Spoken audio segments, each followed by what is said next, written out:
power of the mind over the body is controversial, the question of mind over matter often provokes outcry and outrage.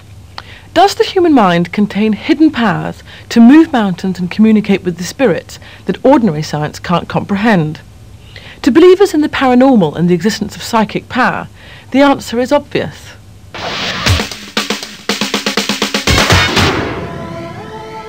There was one lad that I knew, that I met for the first time, and I just knew instantly he'd attempted suicide twice. I don't know how I knew it.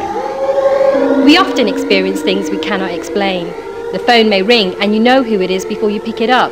Here at the Psychic Workshop, people believe it's not just coincidence, but our latent sixth sense.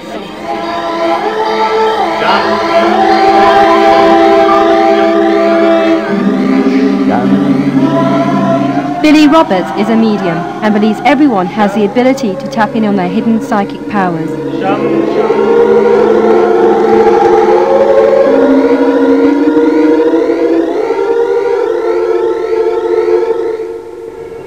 The idea that the mind has powers beyond the realms of scientific understanding has been around for thousands of years.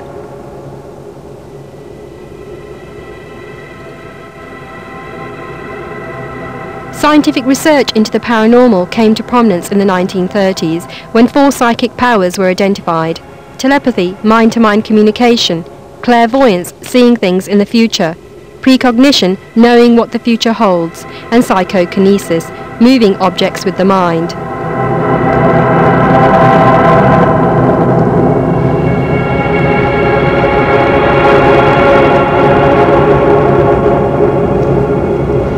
These people believe that there are 7 psychic energy points in the body called chakras. This one here, between the brows, is the seat of the traditional third eye. It's called ajna, and this is the one connected or associated with clairvoyance, the ability to perceive visually the supersensual aspects of life. And this one here, it's called vishuddha, and it's to do with the auditory system. And this enables the individual, once activated, to be sensitive around the ears.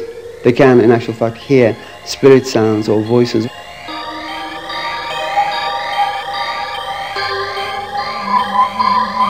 Another psychic power which some people claim to have is the ability to communicate with the spirit world.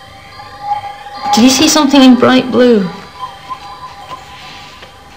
No. No, because it's not the colour that I'd wear.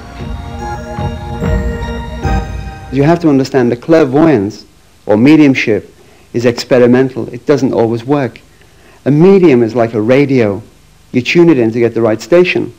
And sometimes you get the station perfectly well, and other times you get nothing at all. Despite its many failings, the paranormal has attracted increasing academic interest.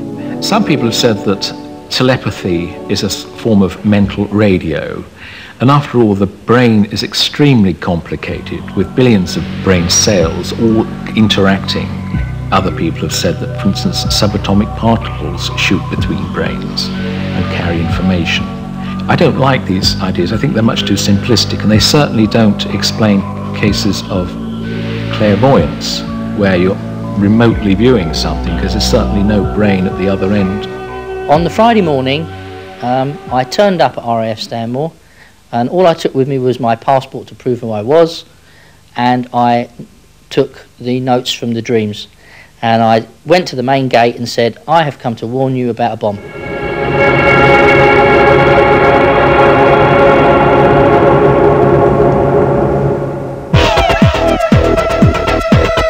The potential of ESP is phenomenal, really, when you think about it.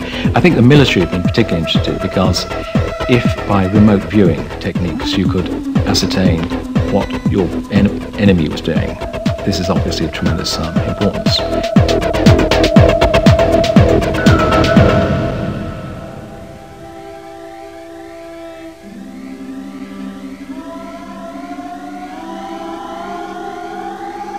We mustn't assume that because you don't get repetitive results that the phenomenon doesn't exist. It could well exist. And the fact that it does come up time and time again, say with odds of 100 million to 1 against chance, you've got to look at that evidence seriously.